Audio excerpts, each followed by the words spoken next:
सागर तेरे स्नेह में हम नैनों को अपने भिगोए हुए सांसों की तारों में ओ बाबा तेरी यादों के मोती पिरोए हुए। ओम शांति। एक महान योद्धा था, महायोद्धा, खड़गधारी। एक बार वो अपने घर आया तो देखा बिस्तर पर बैठा हुआ एक चूहा उसे घूर रहा है। आज तक ऐसा किसी ने उसे घूरा नहीं था। तो योद्धा बड़ा क्रोधित हुआ, परंतु चूहा टस से मस न हुआ और उसे घूरता ही रहा। योद्धे का क्रोध बढ़ता गया। उसने म्यान से अपनी तलवार निकाली, फिर भी चूहा वहीं बैठा था और उसे घूर रहा था। योद्धा ने अपनी जोर से तलवार चलाई। चूहा उछल के कहीं और चला गया और तलवार के 2 टुकड़े हो गए। ऐसा आज तक कभी नहीं हुआ था। योद्धा बहुत परेशान हुआ। फिर तो उसने ठान ली कि इस चूहे को तो मार के ही रहूंगा। रात में युद्ध चालू हुआ दोनों का।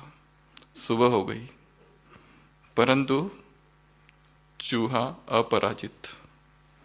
जो जो योद्धा हारता गया, चूहा और ही बलवान होता गया। ऐसी घटना आज तक किसी की हिम्मत न थी इस योद्धे को परास्त करने की, पर आज ऐसा हो गया कि एक चूहे ने उसे परास्त कर दिया। फिर ऐसी बारी आई कि सुबह हो गई और चूहा तो उसके बिस्तर पर जाकर लेट गया। अब तो यह योद्धा हार गया था, थक गया था।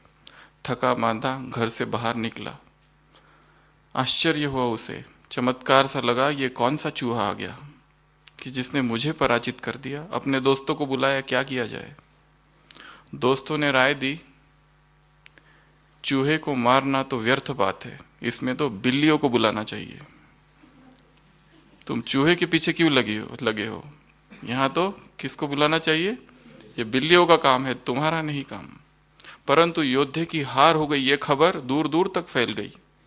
यहाँ तक बिल्लियों का जो समाज था वहां भी फैल गई। जब ये खबर आई कि बिल्लियों को जाना है तो बिल्लियों की भी एक मीटिंग हुई कि कौन जाएगा, क्योंकि सुना है इस चूहा तो बड़ा ही पराक्रमी है कि जिसने एक योद्धे को भी पराजित कर दिया। तो बिल्लियों की मीटिंग हुई तो बिल्लियों की जो नेता बिल्ली, सबने कहा कि हम तो बड़ी कमजोर बिल्लियां हैं, आप ही जाओ, क्योंकि आप नेता हो, आप बलवान हो, शक्तिशाली हो।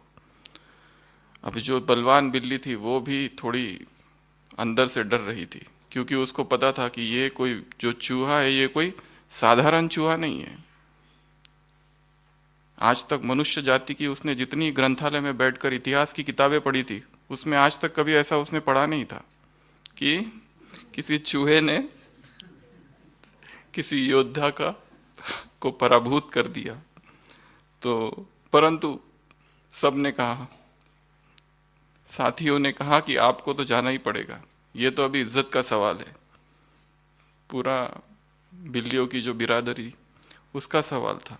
तो बिल्ली बड़े ही डरते डरते और कांपते कांपते घर में प्रवेश कर गई और देखा कि चूहा मस्त लेटा हुआ है बिस्तर पर। उसे आश्चर्य हुआ, ऐसा मनुष्य जाति में हमने कभी पढ़ा नहीं, कोई किताब में ऐसा। तो वो अपने ही मन में, अवचेतन मन में जरा सोचने लगी कि किस विधि से इसे पराजित किया जाए। और इतना सोच ही रही थी कि अचानक उस चूहे ने आक्रमण कर दिया बिल्ली पर। यह तो इतिहास में आज तक नहीं हुआ था कि किसी चूहे ने बिल्ली पर आक्रमण कर दिया था। ये बिल्ली पहले ही भयभीत थी, पहले ही कांप रही थी और कांपते कांपते घर में प्रवेश किया था। थोड़ी ही देर में बिल्ली बाहर आ गई, मृत और मर गई। ये खबर सुनने के बाद तो बहुत ही निराशा फैल गई चारों ओर। फिर उस योद्धे ने पूछा कि अब क्या किया जाए। दोस्तों ने कहा इससे काम नहीं होगा, अब राजमहल की बिल्ली मंगानी पड़ेगी। तो वो राजा के पास जाता है और अपना निवेदन करता है कि मुझे ऐसी ऐसी समस्या है, राजमहल की कोई बिल्ली हो तो दो। तो राजा अपनी एक बिल्ली देता है, पर वो बिल्ली जो देता है बड़ी ही साधारण सी, अदना, बड़ी छोटी सी बिल्ली। उसे लगता है कि ये बिल्ली से क्या होगा। जब वो बिल्ली ने कुछ नहीं कर पाई, नेता बिल्ली जो इतनी बहादुर और पराक्रमी थी, तो ये बिल्ली क्या कर पाएगी। परंतु क्योंकि राजा ने दी थी तो वो बिल्ली को लेकर जाता है।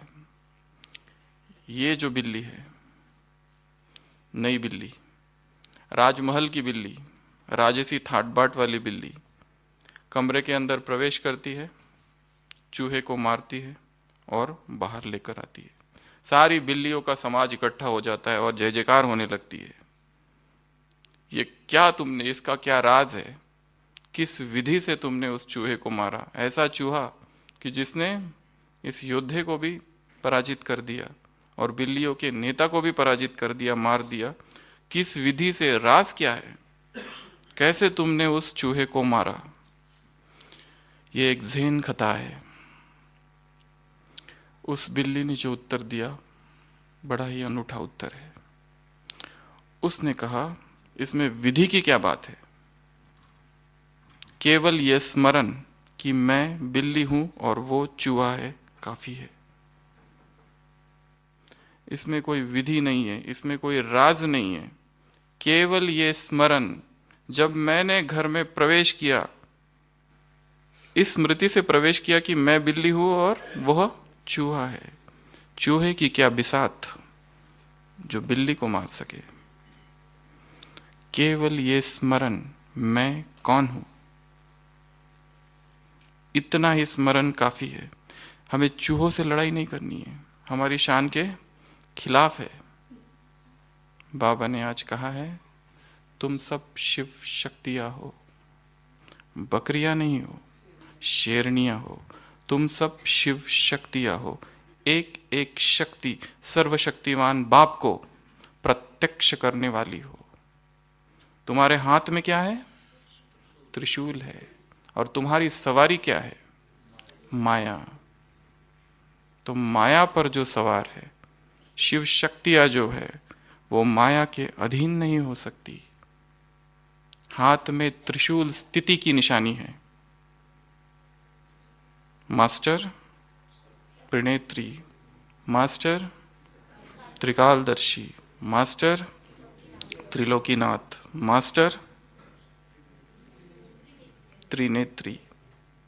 तो नेत्र पर कोई पट्टी तो नहीं बांध रखी है।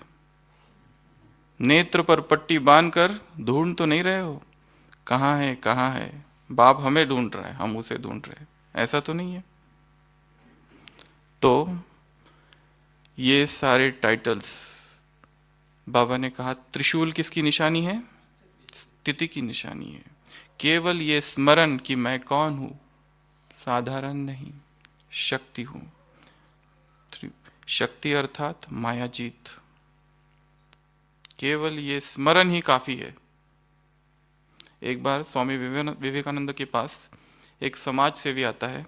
वो कहता है कि बहुत अच्छा कार्य कर रहे हो आप, स्त्रियों के उद्धार के लिए बहुत अच्छा सोच रहे हो। मैं भी चाहता हूं कि स्त्रियों का परिवर्तन करूं, मैं भी चाहता हूं कि महिला जो है नारी का उद्धार करूं, मैं भी चाहता हूं कि स्त्रियां परिवर्तन हो या उनका कल्याण करूं या उनको सपोर्ट करूं।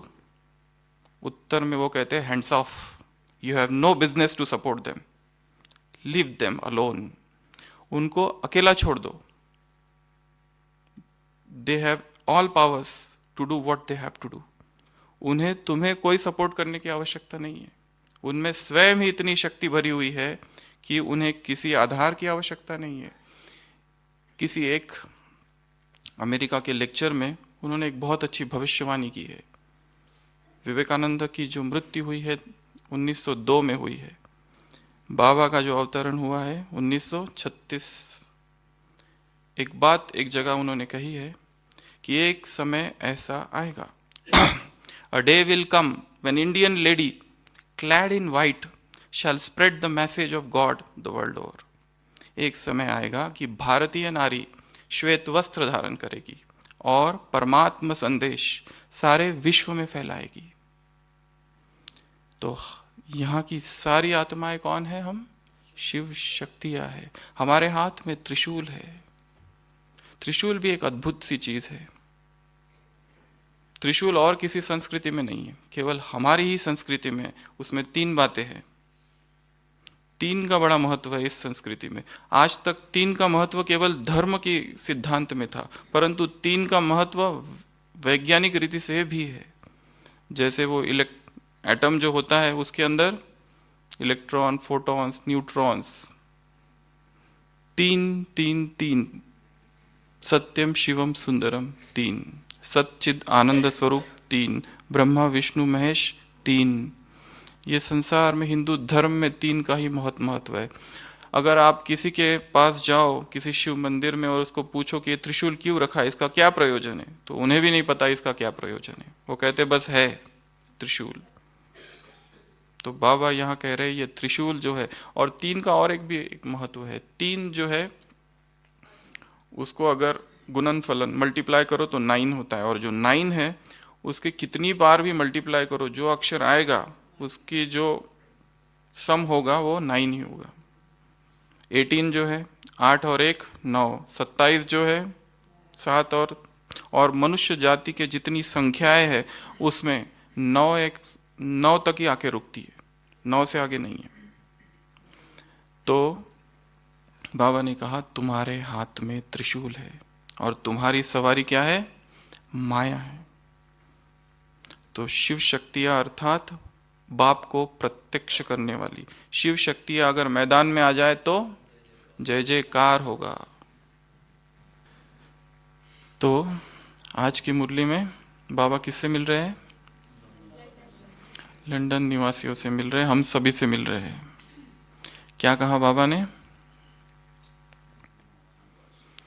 बाप दादा लंदन निवासियों से मिल रहे हैं, और मिलना अर्थात बहुत बड़ी परिभाषा है मिलने की भी। मिलना अर्थात बाप समान बनना, क्योंकि ये मिलन साधारण मिलन नहीं है, ये मिलन अमूल्य मिलन है, ये मिलन महान मिलन है, ये मिलन वंडरफुल मिलन है, ये मिलन महान मिलन है, और ये मिलन अचानक की लॉटरी है। ये मिलन एक एग्जाम्पल है, ये मिलन अव्यक्त मिलन है, यादगार है, मधुर मुलाकात है, ऐसा ये मिलन है। तो बाबा कह रहे हैं कि ये मिलन अर्थात क्या है? बाप समान बनना। ये मिलन की परिभाषा है।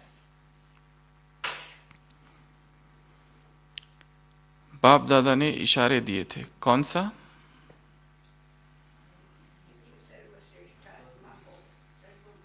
सर्व गुण और सर्व प्राप्तियों से संपन्न, सर्व प्राप्तियों से मास्टर आत्माएं हो।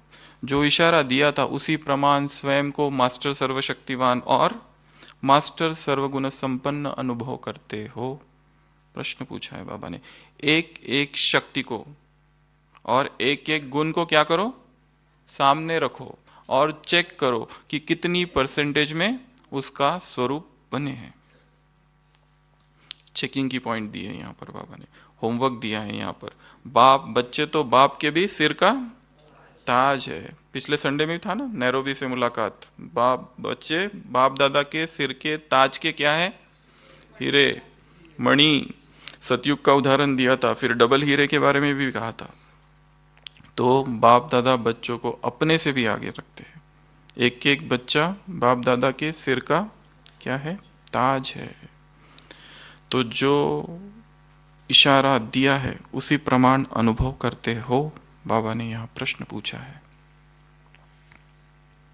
सर्व गुणों से संपन्न और सर्व शक्तियों से संपन्न।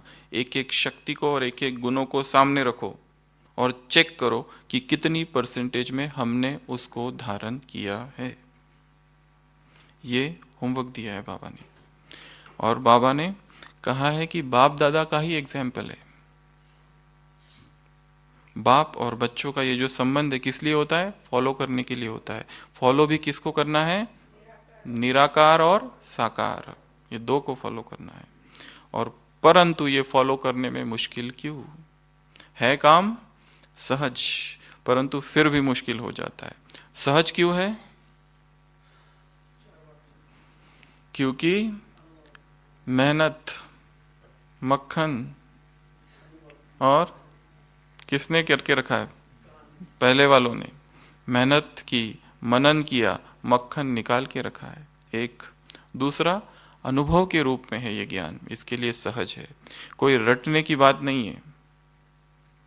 ये जो ज्ञान है वो अनुभव का ज्ञान है, एक एक पॉइंट का अनुभव, एक एक पॉइंट में अनुभव समाया हुआ है। ये ज्ञान की पॉइंट अनुभव की पॉइंट है, कहानी के रूप में सुनाई जा रही है, बार बार रिपीट हो रही है, प्राप्तियों का अनुभव है, समीप संबंध है, फिर भी मुश्किल। और बाबा ने आज क्या कहा? ये किसी किसी को मुश्किल लगता है और किसी किसी को सहज। अब जिसको सहज लगता है उसको भी कभी कभी मुश्किल लगता है और कभी कभी सहज। मंदिरों में किसकी महिमा हो रही है?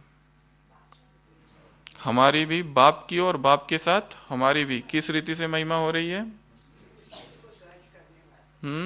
मुश्किल को सहज करने वाले विद्यापति, मास्टर नॉलेजफुल, मास्टर विघ्न विनाशक हमारा गायन है, संकट मोचन हमारा गायन है। जय जय जय हनुमान गोसाई, कृपा करो गुरुदेव की नाई। हे हनुमान, गुरुदेव की तरह हम पर कृपा करो। भक्त गा रहे, चिल्ला रहे। 2 संडे पहले था ना, 5 ग्रुप बाबा ने बताए थे। सबसे पहले भक्त आत्माएं, कुछ भक्त रजोगुनी, तमोगुनी, सतोगुनी, अनगिनत भक्त है, भिन्न भिन्न प्रकार से भक्ति कर रहे, चिल्ला रहे, पुकार रहे, आह्वान कर रहे हैं। किसका? हम आत्माओं का। भक्त आत्माएं आह्वान कर रही है। जो धार्मिक है, भिन्न भिन्न थ्योरी, कोई की लाल, कोई की पीली, शोकेस है उनका भी, उसमें भी शोपीस है उनका रखा हुआ, उसकी भी बाजार है, उसकी भी रौनक है। वो आत्माएं भी आह्वान कर रही है। बाबा ने कहा था कि हे मास्टर गॉड, हे मास्टर नॉलेजफुल आत्माओं, उनकी आवाज सुनाई देती है। क्या कोई संकल्प चलता है? रहम की नजर, कल्याण की नजर उनके ऊपर दौड़ाओ। तीसरी थी वैज्ञानिक आत्माएं, कितनी मेहनत, कितना दिमाग, और जो कुछ करते हैं किस लिए कर रहे हैं? हमारे लिए। वो भी ब्रदरहुड की नजर उनकी तरफ है। अंचली 2, नास्तिक है कर कर छोड़ नहीं दो। चौथे राजनीति, राजनीति वाले भी चौपड़ का खेल बाबा ने कहा, कभी पाव बारा तो कभी हार हो जाती है। वो भी नाम मान शान के भूखे है, प्यासे है, तो उनके ऊपर उनकी भी आवाज सुनाई देती है। और चौथी जनरल पब्लिक, जिसके लिए बाबा ने कहा कौन सा गीत गाते हैं? चाहिए चाहिए, ऐसा गीत गाओ कि उनका गीत समाप्त हो जाए। तो हम वह आत्माएं हैं जिनकी मंदिरों में पूजा हो रही है। हम 100 का मंत्र किसके लिए है? हमारे लिए। जो चित्र है वो हमारे चित्र है, ऐसा अनुभव होता है। प्रश्न में पूछा है ना बाबा ने। तो ये मंत्र किसका है? हम, हमारा, हमारे लिए। हम ही है जिनकी मंदिरों में पूजा हो रही है। ये जो भी टाइटल्स जो बाबा दे रहे हैं, ये किस लिए? ये सब हमारे टाइटल्स है। श्रेष्ठतम जो भी टाइटल्स बाबा दे रहे हैं। आज की मुरली पढ़ते समय मुझे और एक मुरली याद आई, जो आज बाबा ने भिन्न भिन्न टाइटल्स दिए हैं। त्रिनेत्री, त्रिमूर्ति, त्रिकालदर्शी। एक बहुत समय पहले एक अव्यक्त वाणी चली थी जिसमें बाबा ने कहा था 5 प्रकार की ड्रेस नहीं पहनो, बाप तुम्हारे लिए सोमान की ड्रेस लाए हैं, इस ड्रेस से तुम्हारा श्रृंगार करते हो। पर तुम कौन सी ड्रेस पहनते हो? सबसे पहले तो मिट्टी की ड्रेस पहन लेते हो, मिट्टी की ड्रेस अर्थात देहाभिमान। दूसरी ड्रेस पहनते हो, पहली मिट्टी वाली, दूसरी बदबू वाली ड्रेस। बदबू वाली ड्रेस कौन सी है? देह और देह के संबंधों में लगाओ। तीसरी ड्रेस कौन सी है? ये बदबू वाली। तीसरी ड्रेस है दाग वाली, दूसरों के अवगुणों को धारण करते हो अपने अंदर, वो है दाग वाली ड्रेस। चौथी ड्रेस है चमड़ी वाली ड्रेस। चमड़ी वाली ड्रेस अर्थात क्रिमिनल आए। और 5वीं जो ड्रेस है वो खून से लथपथ आत्मघात, बार बार विकर्म करना, ये 5 प्रकार की ड्रेस बाबा ने उस मुरली में कही थी। कौन सी मुरली थी? मियाँ बीवी राजी वाली, मियाँ बीवी राजी वाली जो मुरली थी ना, बेबीज नहीं बनो, बीबी बनो और मियाँ को राजी करो, ये मुरली थी वो। तो हमने उस समय एक अभ्यास किया था। विश्व में 5 महासागर है, हिंद महासागर, अटलांटिक महासागर, पैसिफिक ओशन, प्रशांत महासागर, आर्टिक ओशन, और नीचे है कौन सा? सदन, दक्षिण महासागर। 5 महासागर है। अमृत वेला एक एक ड्रेस को बाबा ने उस मुरली में कहा था, इस ड्रेस को जला दो और राख को भी नहीं रखना, राख को क्या करो? सागर में डुबो दो। तो 5 ड्रेस है, 5 सागर है। अमृत वेले जाकर एक एक ड्रेस को एक एक सागर में डुबो देना। उस समय हमने इस तरह का अभ्यास किया। तो आज जब टाइटल्स की बात चल रही थी तो ये मुरली याद आई। तो बाबा कह रहे हैं, मास्टर सर्वशक्तिवान और सर्वगुण संपन्न। ये मुश्किल काम नहीं है, सहज काम है। फिर भी मुश्किल लगता है तो जरूर आपकी ही कोई ना कोई कमजोरी होगी। कौन सी कमजोरी की बात कह रहे हैं बाबा आज? कि जिसके वजह से जो काम सहज है, मास्टर सर्वशक्तिवान बनने के बाद भी जो मुश्किल अनुभव कर रहे हैं, कौन सी वो बातें हैं? बाबा ने कहा पिछले संडे वो कौन सी बातें थी जो सहज था परंतु मुश्किल हो रहा था? व्यर्थ संकल्प, और व्यर्थ संकल्प के हथौड़े से तोड़ते रहते हैं समस्याओं को। और दूसरा क्या था? भूल जाता है समय पर। और आज क्या कहा? बातें, बातें, बातें है तो बाप नहीं। आधा कल्प से बातें सुनते आ रहे हो। कौन सी बातें सुनी आधा कल्प से? रामायण और भागवत। जब बातें थी तो बाप नहीं था, अब भी बातें है तो बाप को खो दोगे। मतलब बाबा को बातें पसंद नहीं है, तो जो उसको पसंद नहीं है वो हमें भी पसंद नहीं होनी चाहिए। बाबा कह रहे हैं बातें है वृक्ष और बाप है बीज। बीज और वृक्ष, और वृक्ष का बहुत विस्तार है। और विस्तार भी कैसा है? रंग बिरंग का विस्तार है। उस विस्तार में चले गए तो फंस जाएंगे, फिर उससे निकलना मुश्किल है। वो आकर्षण करते हैं, एक के बाद एक गलती के बाद दूसरी गलती, दूसरी गलती के बाद तीसरी गलती, एक भूल के बाद दूसरी भूल, दूसरी के बाद तीसरी। भूलों का चक्र है। बहुत सारे प्रश्न उत्पन्न हो जाते हैं विस्तार में, और फिर चाहना पूरी नहीं होती, और फिर दिल शिकस्त हो जाते, और फिर शिकायत करने लगते। और क्या कहते हैं? व्यक्ति और परिस्थितियों की शिकायत। उसमें उलझते जाते हैं। चक्रव्यूह है वो, विशियस साइकिल है एक, जिसमें कि आत्मा खो जाती है, बंध जाती है। बंदी ग्रह है जैसे वो संकल्पों का, उससे निकल ही नहीं पाती है। ये जाल है एक। तो बाबा कह रहे हैं कि इन बातें, अच्छा अगर बातों से इतना ही प्यार है तो कौन सी बातें ध्यान रखो फिर? अगर बातें से जुदा हो ही नहीं सकते, वर्णनीय पीड़ा का अनुभव होता है बातों से जुदा होने के लिए, तो प्रभाकर भाई कौन सी बातें का याद करना चाहिए फिर? अगर बातें ही इतनी पसंद है कि बहुत हृदय में आघात होता है अगर बातों को छोड़ना, तो कौन सी बातें धारण करो? जो बाप की बातें हैं उनको याद रखो। और कौन सी बातें हैं? जो ड्रामा की बातें हैं उनको याद रखो। अगर बातों से ही प्यार है तो कौन सी बातें याद रखो? यज्ञ के इतिहास की बातें याद रखो। अगर बातें ही याद करनी है और बातों से ही इतना अतीव प्रेम है तो ब्रह्मा बाबा के जीवन की बातें याद रखो। अगर बातें ही याद रखना है तो दादियों के जीवन की प्रेरणादायक जो प्रसंग है उन सभी प्रसंगों को याद रखो। अगर बातें ही याद रखनी है तो उन बांधेलियों की बातें याद रखो जो बाप भी एंजॉय करता है, उनकी चतुराई, उनके इन्वेंशन और उनके तरीके देखकर, तो उनके इन्वेंशन को याद करो। अगर बातों को ही याद रखना है तो, अगर बातें ही याद रखनी है तो पुरुषार्थ की बातें याद रखो। बातें ही याद रखनी है तो ज्ञान का एक एक रत्न जो है उसको याद करो। ज्ञान का एक एक रत्न ऐसा है कि उसमें इतनी पावर है कि उसके सामने विघ्न परिस्थिति ठहर नहीं सकती। 88 की एक मुरली है 10 जनवरी, जिसने बाबा ने कहा है कि ये ज्ञान जो है इतना अमूल्य है, एक एक रत्न है, कोई भी विघ्न इस ज्ञान के रत्नों के सामने ठहर नहीं सकता। केवल उसको यूज करने की विधि चाहिए, मनन चाहिए तो होगा, नहीं तो नहीं। तो बातों का बहुत विस्तार है, रंग बिरंगी बातें हैं, उलझन है उसमें, प्रश्न ही प्रश्न है, जंगल है वो बातों का, उससे निकलना बहुत मुश्किल है। बातों के पीछे जाते हो ना तो बाप हाथ में आता है, वृक्ष को पकड़ना चाहते हो, वृक्ष को हाथ में लेना चाहते हो, ना तो वृक्ष आता है ना ही बाप आता है, और जो विस्तार को भी बुद्धि में नहीं समा सकते हो। इसके लिए फिर दिल शिकस्त, उदास हो जाते हो।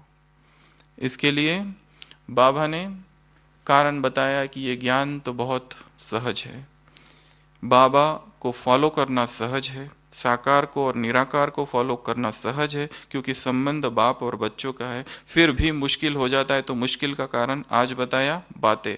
और उसका निवारण क्या है? निवारण क्या है? बिंदु लगा दो, क्योंकि बाप बिंदु है तो बातों को बिंदु लगा दो। एक दूसरा, वो भी कैसे? आज की मुरली से निवारण, एक बाप को देखो, बातों को नहीं देखो, और किसी को नहीं देखो। और आज ही की मुरली से, आज की मुरली से जो निवारण है वो क्या करो? स्वयं को बिजी कर दो, स्वयं को क्या कर दो? बिजी कर दो। उदाहरण कौन सा दिया बाबा ने? जैसे कोई मेगा प्रोग्राम, विशाल कार्य करते हो, उसमें धुन लग जाती है और कोई बात बीच में आती है तो उससे किनारा कर देते हो, खाने पीने का भी ख्याल नहीं रहता है, ऐसी अवस्था हो जाती है उसमें। सेवा में स्वयं को बिजी कर दो। हाँ, वो दूसरी विधि है। तो यहाँ जो है मुश्किल की बात चल रही है, सहज करने के लिए स्वयं को क्या कर दो? बिजी कर दो। फुर्सत ही ना हो, ना फुर्सत होगी ना विस्तार होगा। विस्तार कब होता है? जब बहुत टाइम है व्यर्थ की बातें सुनने के लिए, सुनाने के लिए। बाबा ने कभी एक मुरली चलाई थी ना, वेट गेन वाली। वजन किससे बढ़ता है? सड़ी हुई बातें और तली हुई बातें खाने से। उसमें था पुरानी बातें और दूसरों के अवगुण देखना। ये जो है इससे वजन बढ़ता है। और वजन कम करने की विधि भी बताई थी उस मुरली में। कौन सी? एक्सरसाइज करो और परहेज करो। और आज की मुरली में वजन कम करने की विधि, वजन कम करने की विधि मनन और सेवा में बिजी हो जाओ। दो विधि आज फिर से बताई कि सेवा में बिजी हो जाओ और मनन करो। मनन से आत्मा शक्तिशाली होगी। केवल ज्ञान से आत्मा शक्तिशाली नहीं, परंतु ज्ञान के चिंतन मनन से आत्मा अधिक शक्तिशाली बन जाती है। जैसे कौन सा उदाहरण दिया बाबा ने? खाने का। खाना जब खाते हो तो खून बन जाता है और खून फिर शक्ति का काम करता है। तो ये भोजन भी अगर खा लो तो बुद्धि शक्तिशाली बन जाएगी। फिर शक्तिशाली बुद्धि पर माया वार नहीं कर सकती। तो केवल ज्ञान सुनना, लिखना, पढ़ना नहीं, परंतु उसकी गहराई में जाना, उसको समा लेना अपने अंदर। हमारी धमनियों में रक्त की तरह ज्ञान स्पंदित हो,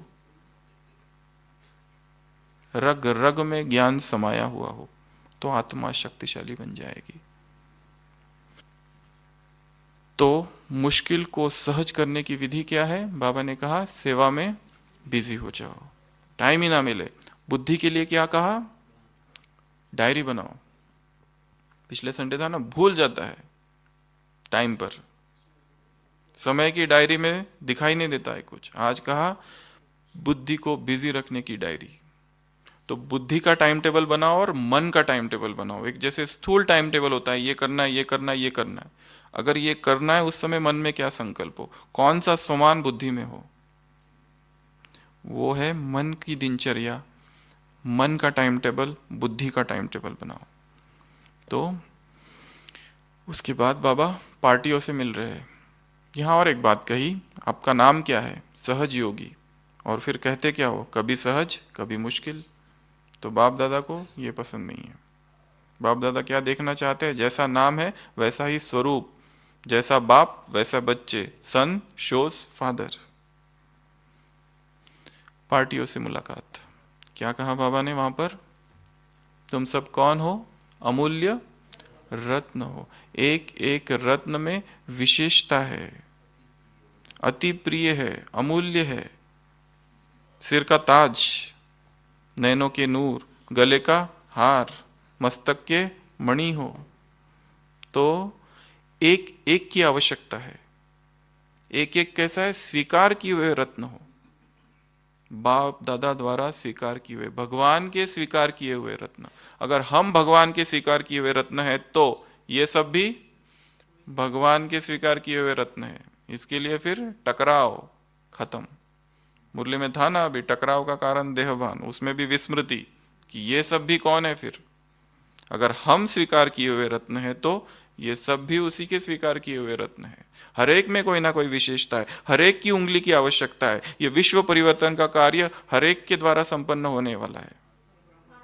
हर ब्राह्मण और हर भाई और हर बहन बाप के काम की है।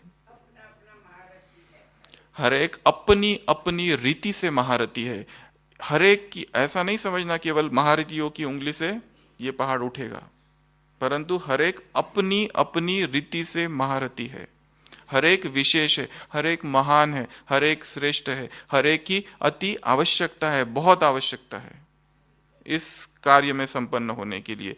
जैसे भक्ति में गायन है, भगवान की नजर जब पत्थर पर पड़ जाती है तो क्या हो जाता है? पारस बन जाता है। तो इन सभी आत्माओं पर, जितनी ब्राह्मण आत्माएं, सब पर परमात्मा की नजर पड़ी है, तो सभी पारस है। भगवान की जहां नजर पड़ी है, चरण कमल रज चाहती कृपा करो रघुवीर, वो उसको गुरु उसको कहता है कि बस, कोई कहता है चरण कमल की रज, कोई कहते हैं दृष्टि, कोई कहते हैं पैर लगने के बाद वो शिला पत्थर से जागृत हो गई। तो सभी आत्माएं वैसी है, केवल हम नहीं। तो इससे वो टकराव जो है वो खत्म होगा। और क्या होगा? संस्कार मिलन की रास, जो आज बाबा ने कहा ना मुरली में, टीचर से मुलाकात। संस्कार मिलन की रास भी कब होगी?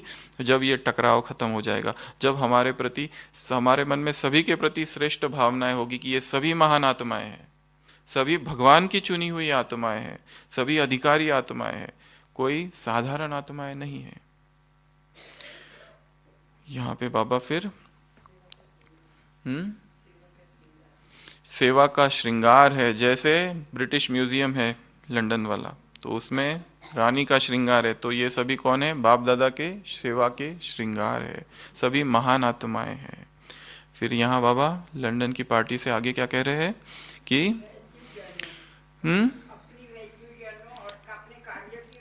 अपनी सेवा की श्रेष्ठता को जानो और मूल्य को जानो। हम जो सेवा भी कर रहे हैं वो विश्व कल्याण का कार्य है, ये कोई साधारण कार्य नहीं है, इसको स्वयं जानना। बाबा यहाँ शक्ति भवन की शक्तियों से बात कर रहे हैं। जैसा स्थान है वो स्थिति का को दर्शाता है, स्थिति की याद दिलाती है। वही स्मृति स्वरूप हो, शक्ति स्वरूप हो, कमजोर नहीं हो। फिर यहाँ बाबा ने वही वाली बात की, त्रिशूल वाली और सवारी वाली। हर एक पांडव, हर एक शक्ति का गायन अपना अपना है, सभी अपने अपने रीति से महान है। दूसरी जो पार्टी है उसमें बाबा थोड़ी और प्रकार की बातें कर रहे हैं कि सभी क्या हो? महान और पूज्य आत्माएं हो। और महान और पूज्य बनने का आधार क्या है? स्वयं को क्या समझो? मेहमान समझो। मेहमान का किसी में भी लगाव नहीं होता। इस देह रूपी मकान में भी निर्मोही, देह से उपराम। देह से ही उपराम है तो देह के वैभव और देह के संबंध से तो उपराम है ही है। तो स्वयं को क्या समझो? मेहमान समझो। इस संसार में मैं मेहमान हूँ।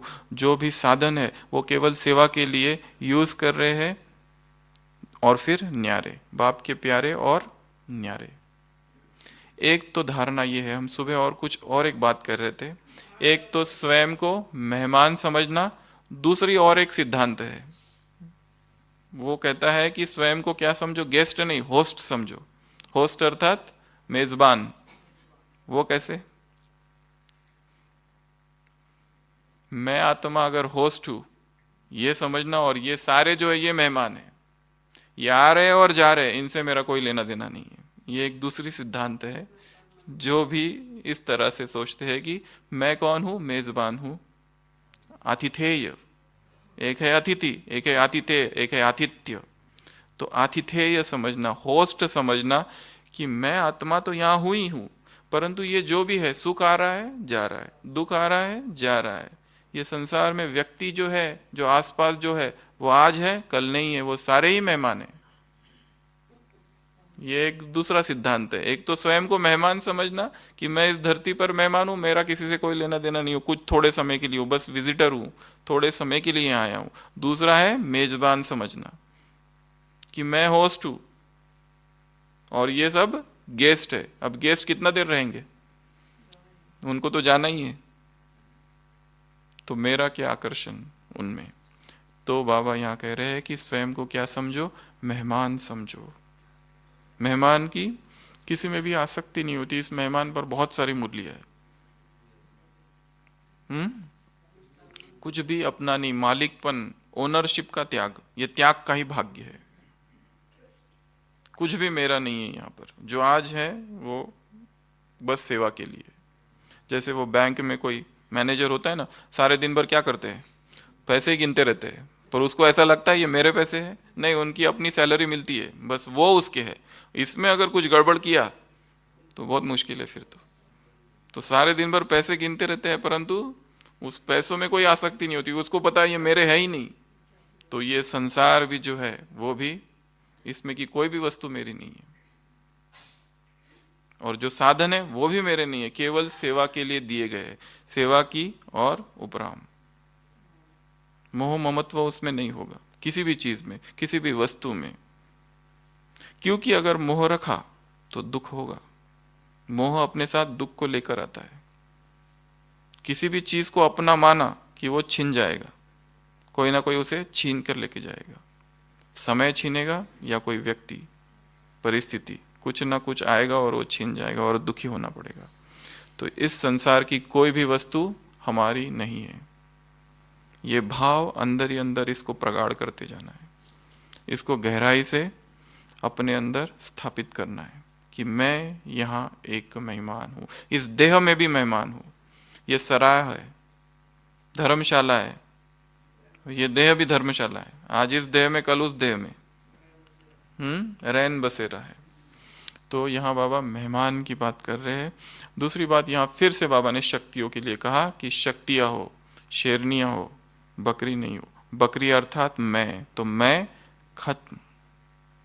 शक्तियाँ जब मैदान में आ जाएगी तो जय जयकार होगी, और अभी हो रही है। फिर बाबा टीचर से मुलाकात कर रहे हैं, जिनके लिए कहा कि क्या श्रृंगार है, महान और निर्माण। निर्माण अर्थात नम्रचित, संस्कार मिलन की रास। अभी संस्कार मिलन की रास पर हम चर्चा करेंगे, कैसे की जाए संस्कार मिलन की रास। इसके लिए बाबा ने कुछ विधि बताई और वरदान में भी कुछ बोला है। आज के वरदान में क्या करो संस्कार मिलन की रास के लिए? पहले तो ये सोचना होगा संस्कार मिलन की रास होती क्यों नहीं है। कल ही मुरली थी ना, कल या परसों, टकराव। टकराव का कारण देहाभिमान। क्यों टकराव होता है, क्यों टकराते हैं? व्यक्ति व्यक्ति से टकराता है, बोल बोल से टकराते हैं, संस्कार संस्कार से टकराते हैं, भावना भावनाओं से टकराती है, विचार विचार से टकराते हैं, मत मतों से टकराते हैं। कल की मुरली में ही था ना, एक रस एक मत, समाने की शक्ति, भिन्नता को समा दो, दृष्टांत बन जाओगे। एक माला के मन के, सब एक जैसे, एक की लगन में मगन, एक रस स्थिति। तो टकराव, यहां पर बाबा ने क्या विधि बताई, हम फिर से उसके ऊपर आएंगे कि क्या कर दो, स्वयं को नम्रचित्त। सीट किसको दे दो? श्रेष्ठ सीट दूसरे को दे दो, तो वो क्या करेगा? आपको दे देगा। और नहीं दिया तो नहीं, हम उसने, अगर हमने तो सीट दे दी पर उसने बाद में नहीं दिया तो कोई चिंता नहीं, ठीक है, फिर ठीक है।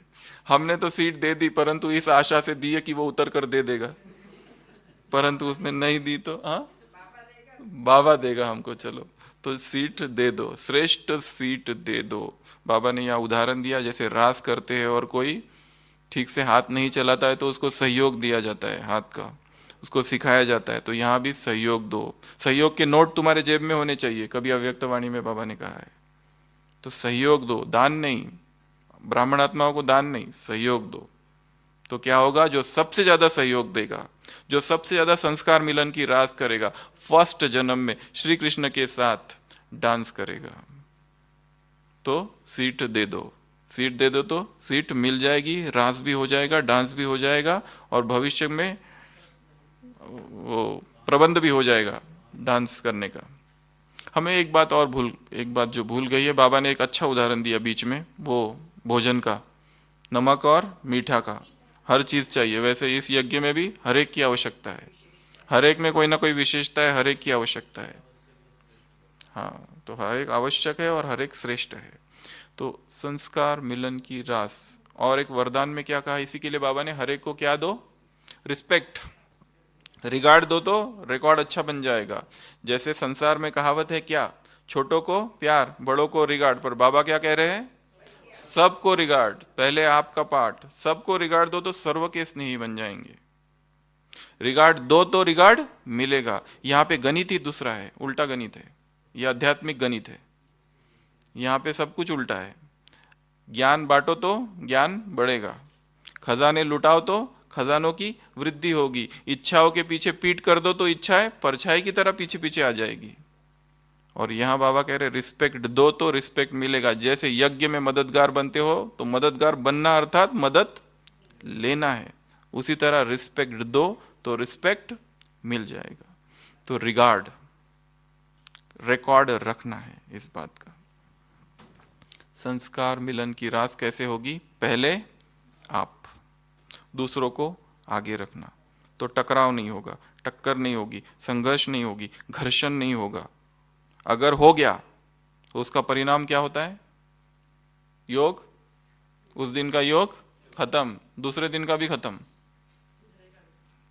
वो कितना दिन खत्म उसकी कोई गिनती नहीं है, जितना दिन वो विस्तार चलेगा उतना दिन खत्म। 1 क्रोध का असर 6 महीने रहता है। तो जब भी टकराव होगा हमें देखना है कि, और टकराव सबसे ज्यादा कहाँ होता है, कार्य क्षेत्र में, सेवाओं के क्षेत्र में। वहां अगर टकराव हो गया, बाबा ने कहा है लून पानी नहीं होना है, एक तुम शिरखंड होकर रहना है तुम्हें। तो संस्कार मिलन की जो रास है वो हर दिन करने की है, हर दिन हर समय। क्योंकि हमारा सारा टकराव किससे होगा, बाहर की आत्माओं से इतना नहीं होता है, किससे होता है, इसी ब्राह्मण परिवार में। बाबा ने 69 की एक मुरली में, ये 70 की एक मुरली में, 18 जनवरी 1970 की मुरली में कहा है कि परीक्षाएं आएगी, फिर ये नए रूप में परीक्षाएं आएंगी। एक तो वो निश्चय की परीक्षा थी, वो तो हो गई, पर अभी तन की आएगी, मन की आएगी, वातावरण की आएगी, और सबसे महत्वपूर्ण एक बताई, ब्राह्मण परिवार से आएगी। 18 जनवरी 1970 ब्राह्मण परिवार से जो बातें आती है उनको प्रैक्टिकल बातें नहीं समझना, पेपर समझना और आगे बढ़ना। और जो भी परिस्थिति आ रही है उस हर परिस्थिति में कोई ना कोई वरदान छिपा हुआ है। अगर हम अपने ही जीवन को देखें तो हमारी सबसे ज्यादा वृद्धि तब हुई है जब बहुत बड़ी परिस्थिति थी, हमारी सबसे ज्यादा वृद्धि तब हुई है जब हम सबसे ज्यादा मुश्किल में थे। मोस्ट डिफिकल्ट सिचुएशंस जब हमारे थी तब हमारा ब्रेन सबसे ज्यादा एक्टिव थी, और हमने सबसे ज्यादा तभी सीखा है, ज्ञान को तभी हमने समझा, ज्ञान को तभी प्रैक्टिकल में लाया जब सबसे डिफिकल्ट सिचुएशन में थे हम। और हर परिस्थिति में एक सूक्ष्म वरदान छुपा हुआ है, हमें सिखाने के लिए आ रही है, पाठ पढ़ाने के लिए, अनुभवी बनाने के लिए, विघ्न विनाशक की डिग्री देने के लिए, क्लास आगे बढ़ाने के लिए। ये कार्य है परिस्थिति के। पर हम क्या, उसका शत्रु बन जाते हैं, दोष देते हैं, शिकायत करते हैं, बाबा के सामने रोते हैं, चिल्लाते हैं, गिड़गिड़ाते हैं, और बाबा भी तब साक्षी होते हैं, ऐसा हम कहते हैं। तो ये परिस्थितियां किस लिए आ रही है, सिखाने के लिए। बेस्ट टीचर है हमारा परिस्थितियां। Sweet are the uses of adversity, Shakespeare ने एक जगह लिखा है, sweet are the uses of adversity. जो प्रतिकूल परिस्थितियां है उनके जो फ्रूट है, उनका जो फल है बहुत ही मीठा है, परंतु उस समय बहुत कड़वा लगता है। परंतु उन सभी परिस्थितियों में एक वरदान छिपा हुआ है, हमें शक्तिशाली बनाने के लिए आ रही है वो परिस्थितियां। इस बात को कभी नहीं भूलना है। फिर बाबा कह रहे हैं फ्रांस से मुलाकात, क्या कहा उनसे? यहां और एक बात कही बाबा ने टीचर से। टीचर शब्द और सेवाधारी शब्द कौन सा मीठा है? टीचर हो या सेवाधारी। तो टीचर, बाबा ने कहा सेवाधारी शब्द बहुत मीठा है। बाबा स्वयं ओबीडियंट सर्वेंट है, तो ओबीडियंट सर्वेंट बनना अर्थात ताजधारी बनना, ये युक्ति है, चतुर सुजान बनना है। कहो सर्वेंट और बन जाओ राजा ये युक्ति है। कहो सर्वेंट, अनुचर जिसको शब्द कहते, किंकर, अनुचर, सेवक, नौकर, ये संसार के शब्द है, पर बाबा हमेशा कहते हैं एक तो गॉडली सर्वेंट या फिर कहते हैं सेवाधारी। ये धारी शब्द लगाया है सेवा को। तो कहो सर्वेंट और क्या बन जाओ? किंग, ताजधारी बन जाओ। सच चतुर सुजान बाप के चतुर सुजान बच्चे हैं। फिर बाबा बात कर रहे फ्रांस से, क्या कहा फ्रांस वालों से? हर कदम में पद्मों की कमाई। याद की यात्रा की, याद की जो यात्रा है उसके हर कदम में पद्मों की कमाई है। हम जो भी सेवा कर रहे हैं, चलते फिरते उठते बैठते, ये अनुभव हो कि कमाई हो रही है। जैसे कोई दुकानदार होता है, बहुत गिराहक आते हैं तो कितनी उसकी खुशी होती है, पैसे जितने गिनते समय उसके चेहरे पर नशा होता है। तो वैसे क्या हमारे चेहरे में भी वो नशा है कि हमारी कमाई हो रही है? अमृत वेले योग कर रहे तो क्या ये अनुभव होता है कि झोली भर रही है, कमाई हो रही है? यहाँ नहीं कैशियर बनना है तो हर कदम में पद्मों की कमाई, माला माल खजाने प्राप्त है, अखूट खजाने हैं, चाबी मिली हुई है। चाबी लगानी आती है कि चाबी अटक तो नहीं जाती? और चाबी कौन सी है? मैं अधिकारी आत्मा हूं, सारे खजाने मेरे हैं, मालिक हूं। मालिक बनना नहीं है, पहले से हूं। गुलाम प्रयत्न करता है मालिक बनने का, फिर भी बन नहीं पाता है कभी। हम गुलाम थोड़ी ना है जो मालिक बन रहे हैं। जो गुलाम होगा वो सोचेगा, स्वप्न देखेगा कि मैं भी एक दिन मालिक बन जाऊं। You are not slave, you are already master. किसी ने बहुत अच्छा कहा है, you don't have to become like others, you don't have to, you are already a masterpiece, only come to realise it and know it. तुम पहले ही masterpiece हो। Masterpiece अर्थात उत्कृष्ट कृति, पहले ही हो, बनना नहीं है। केवल come to know it, realise it, उसको जानो, उसको समझो कि मैं ये ऑलरेडी हूं। जैसे वो बिल्ली का उदाहरण दिया ना, वो उसने क्या कहा? राज एक ही है, मैं बिल्ली हूं और वो चूहा है। कोई लड़ाई की बात ही नहीं है, मैं हूं। तो ये वाली बात है, यहां स्मरण की बात है। तो मैं अधिकारी आत्मा हूं, ये क्या है? चाबी। और सारे खजाने ले लो। कौन कौन से खजाने हैं? प्रेम का खजाना, सुख का खजाना, शांति का खजाना, अनगिनत खजाने हैं बाबा के। वो सारे खजाने चाबी लगाओ और ले लो। कभी तो बाबा ने कहा अभी चाबी की नहीं, खजाने खुले हैं, ले लो। पहले पहले की जो मुरली है 70s और 80s में, उसमें बाबा हमेशा बात करते कि चाबी लगाओ, मेरा बाबा चाबी है और ले लो। बाद की जो मुरली है उसमें कहा चाबी की आवश्यकता नहीं, खजाने खुले, जब चाहे आओ और ले जाओ। चाबी की भी जरूरत नहीं, आओ और ले जाओ, खुला भंडारा है। फिर बाबा प्रश्न पूछ रहे हैं, सो हम वो मंत्र की बात और वेस्ट की बात वो भी हमने चर्चा कर ली। और भी कोई बात है मुरली में? हाँ, तो यहाँ एक उदाहरण दिया है बाबा ने मेहमान के लिए।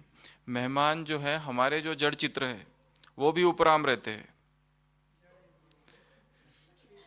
पर ये बताया किसने कि वो उपराम है? उनमें अपनापन नहीं है। बाबा कह रहे हैं लक्ष्मी नारायण के मंदिर में लक्ष्मी नारायण को कभी ये नहीं लगता है कि ये मेरा मंदिर है। तो जब वो जड़ उपराम रह सकते हैं, जड़ मेहमान स्थिति में रह सकते हैं, मेहमान वृत्ति है उनकी, तो तुम तो चैतन्य आत्माएं हो। अगर मेहमान वृत्ति में रहेंगे तो प्रवृत्ति स्वतः ही श्रेष्ठ और स्थिति ऊंच हो जाएगी। बाबा का ये बड़ा ही अद्भुत सा उदाहरण है कि बाबा कह रहे हैं कि उनको अपनापन है नहीं जिसमें कह रहे हैं कि लक्ष्मी नारायण को कभी ये नहीं लगता कि ये मेरा मंदिर है। तो उनमें वो भाव नहीं है तो तुम में क्यों अपनापन। ये बड़ी सुंदर बात बाबा ने कही है। तीव्र पुरुषार्थ की परिभाषा इस मुरली में बाबा ने दी है। कौन सी? समय पर याद आ जाए, बस यही बात है। जो भी शिक्षाएं है, जो भी नियम है, जो भी मर्यादाएं है, जो भी ज्ञान की बातें हैं, जो भी इतनी बड़ी बड़ी ऊंची बातें हमने जो अभी की, वो सारी समय पर याद आ जाए कि मैं कौन हूँ। क्योंकि परिस्थितियाँ अचानक से आ जाती है, कोई टाइम तिथि तारीख नहीं है उनकी, कभी भी आ जाती है। इसके लिए जो योद्धा होता है हमेशा होता है, जैसे ही आवाज आता है सबसे पहले हाथ कहाँ जाता है? तलवार पर। कौन है पहले देखेगा, कौन है। तो हमारे जो शस्त्र है वो सदैव आसपास रहने चाहिए। बिल्कुल आवाज आई थोड़ी सी भी, नींद में भी तुरंत हाथ कहाँ जाना चाहिए? तलवार की तरफ। कौन है? फिर समझेगा अरे ये तो मित्र है, ठीक है फिर आ जाओ, वो बात की बात है, फिर वो कौन आया। परंतु आवाज आते ही हाथ पहले उधर जाना चाहिए। अटेंशन अटेंशन प्लीज, कई मुरलियों में आता है ना, अटेंशन प्लीज। अटेंशन की बात है, अटेंशन कम नहीं होना चाहिए। अटेंशन का पहरेदार बाबा ने कहा सदा घूमता रहे तो कभी गलती नहीं होगी, हार नहीं होगी। तो तीव्र पुरुषार्थ की परिभाषा क्या दी बाबा ने? समय पर बाप दादा की शिक्षाएं याद आ जाना। वो याद तब आएगी जो बार बार रिवाइज करेंगे। जो पिछले संडे था ना, भूल जाते हैं, भूलने की विधि, उसका निवारण क्या बताया था? बार बार रिवाइज करो, बार बार रिवाइज करो, करते जाओ करते जाओ करते जाओ, जब तक वो मन की गहराई में ना समा जाए, मन का एक हिस्सा ना बन जाए, अवचेतन मन में ना उतर जाए, अंतस में ना चला जाए, एक रूप ना हो जाए हम उन शिक्षाओं से, तो फिर वो भूलेगा नहीं। एक तो ये बार बार रिवाइज, दूसरा अनुभव में लाओ उसको। केवल एक ब्रेन से नहीं सीखना है। हमारे जैसे दो कहते हैं, एक लॉजिकल एक क्रिएटिव ब्रेन है। तो क्रिएटिव ब्रेन विजुअलाइज करता है, पिक्चराइजेशन करता है, कलराइजेशन करता है, चित्र बनाना, कलर करना, विजुअलाइज करना, अपने स्वरूप को देखना, उसमें रंग भरना, ये सारा क्रिएटिविटी का काम है। तो अनुभव में लाना, चेक करना और चेंज करना, चेक करना और चेंज करना, यही कार्य है।